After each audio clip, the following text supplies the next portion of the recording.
Now, the driver of a repatriation bus has been killed and at least 11 others injured. Yeah, the bus was traveling from KZN to a repatriation camp in Musina when it overturned on the N1. Authorities say the crash happened about 4 kilometers south of the Bridge border. Were you disappointed in South Africa? It came up to the elevator. No. I mean, our people exercise their right to protest, which is enshrined in our constitution, and we must applaud that for the most part. So I just caught up with President Cyril Ramaphosa here at the Google Cloud Summit. We had a quick chat and I asked him what he thought about the June 30 protests. He says that he was quite satisfied with how things panned out. No.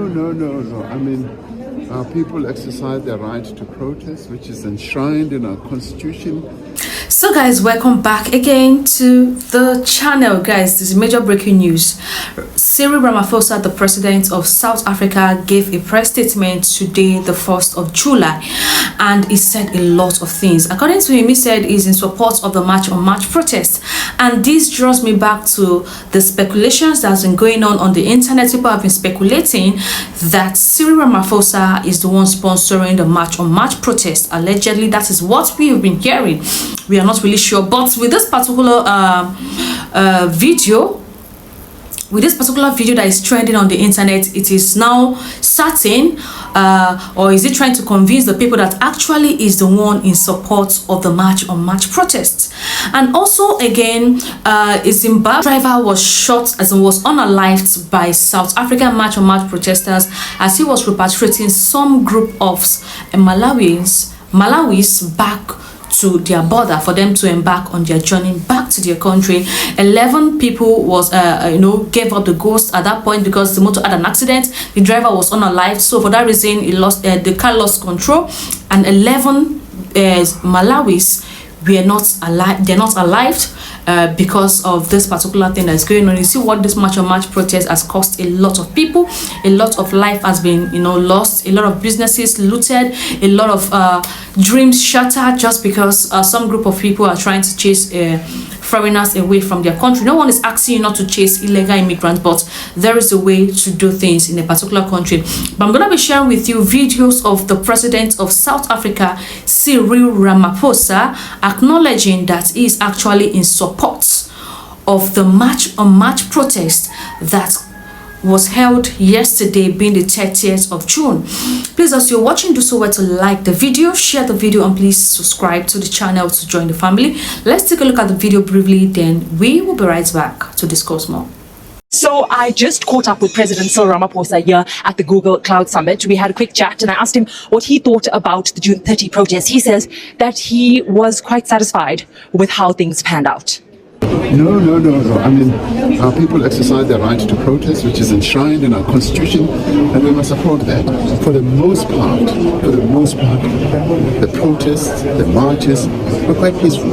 We have very few incidents. It could have been much worse, and I was very pleased that we were able to hold extensive consultations with a number of people, and we brought to bear the need for peace, need for orderliness, and that's exactly what we have. I really wanted to know whether or not the president was worried about where we are as a country in relation to the anti-migrant sentiment. Anything worried you? No, I was not worried. I was actually quite relaxed. The president was quite firm this morning, sort of talking about moving the country forward, particularly in relation to AI and technological developments. He had to then rush to cabinet. We know that he reshuffled his cabinet. After the cabinet meeting this morning, which will be quite important, he will then have the swearing in of these new ministers later today. This is where this bus crashed at about 4 a.m. in the morning. It is understood that the bus was traveling from KZN to Musina, transporting Malawian nationals who crossed the Bridge border and returned to their home country. And this can only tell you that there was a fatality. And the unfortunate incident is that the driver of the bus has unfortunately lost his life. 11 other people were injured in the crash. It was a single vehicle crash. And as you can see, the belongings of the passengers are scattered all over the place. I mean, I can see a number of shoes and clothes that look like they belong to children. And from the transport department in Limpopo, it appears that the driver was fatigued, veered off the road on the northbound and fell on the side side of the road on the southbound of the N1 highway. 11 people in total injured. The driver at this stage is the only fatality that has been recorded. But these are the remains of what used to be a bus that would transport people from province to province. The driver of a repatriation bus has been killed and at least 11 others injured. Yeah, the bus was travelling from KZN to a repatriation camp in Musina when it overturned on the N1. Authorities say the crash happened about 4 kilometers south of the Beitbridge border post. Yeah, it's believed the driver lost control of the vehicle due to fatigue. Now, emergency crews are still on the scene while the injured have been rushed to Musina Hospital. The road is still open for the moment, but motorists have been warned to expect delays as investigations continue. The drivers are quite tired, having travelled 1,000 kilometres from Durban to reach Musina, and then there's that long wait outside the immigration offices here where people had to be verified by Home Affairs. I actually did get a chance to chat to one of the drivers yesterday who complained about the amount of time that they are having to spend waiting and just driving, and also saying that he's arrived in Musina already. He still has 1,000 more kilometers to drive to Malawi. So he expressed that it is taking a toll on them, especially given the amount of time that they are having to wait and basically sit around doing nothing but wait for processes to be followed. But of course, we understand those processes have to be followed. This is the accident scene. Unfortunately so, we have heard from the department that the driver has been confirmed dead, 11 injured, and they have been transported to a nearby hospital. All we can see here at the scene, a lot of the people who are traveling to Malawi were able to pack whatever they could when they were fleeing from their homes. We understand that they were fleeing from their homes, citing fears of what could happen on the 30th of June. A lot of them did actually spend the night of the 30th of June here in Musina, waiting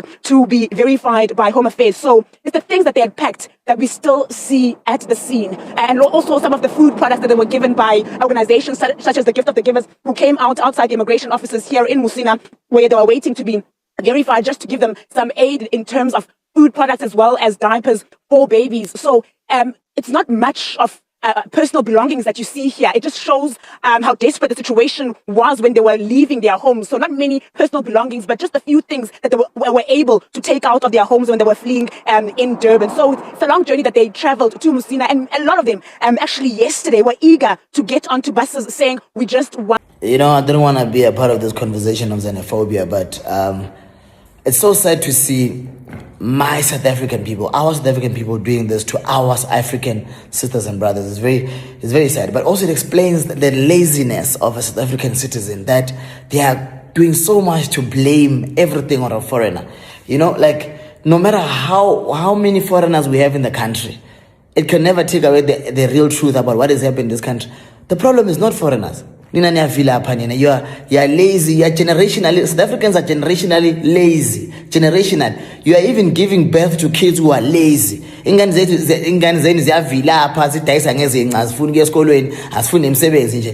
you are blaming Nigerians. You are blaming our Zimbabwean brothers. I have my security is Nigerian and Ghana. My helper is Zimbabwean. My gardener is from Mozambique. I've got a couple of friends in Tanzania, all over this continent, who come in and out of this country and have got no problem. Some of them have businesses here. I've done business with them even in their own countries. But for you guys, South Africans, to want to go out and blame, and even if we had an immigration problem, people are coming in undocumented, who are you to try and take the law into your own hands? Because marching and boycotting people and doing a massacre nonsense in the streets, that is not how you actually apply the law. You're supposed to work with the right people. You're uneducated. I'm even seeing videos. This guy is saying there's 100 million of us in this country. The government can give us $1 million each. Stupidity, lack of brain cells at all. Manipulating our brothers and sisters over your own laziness. It's disgusting. So guys, from the videos you just watched right now, you could literally see that the president of South Africa acknowledged that he is fully in support of the march on march protest that happened yesterday. And Jacinta also further stated that during the yesterday protest, that the protest we heard every Thursday, that there is no backing down until the government of South Africa decides to listen to them. So they'll be having the march on march protest every Thursday.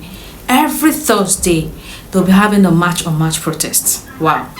Guys, let me know your thoughts below the comment section, and what do you feel about this? What do you think of the president of South Africa? Because the last video I shared in the comment section, people were like, oh, I told you the president of South Africa knows a lot about this protest. In fact, he's fully in support of it, because based on the previous videos that was trending, the South African President Cyril Ramaphosa was also doing the same thing Jacinta and her crew were doing, asking foreigners to leave the country. I think I'm going to be attaching the video here for you all to see, asking foreigners to leave the country. Guys, let me know what you think in the comment section. Please don't forget to hit the like button, share the video, and please subscribe to the channel. A lot of you have been watching my videos, you do not turn on the bell notification. Please do so well to turn on the bell notification so you can get notified whenever I post videos like this on this channel, and please subscribe.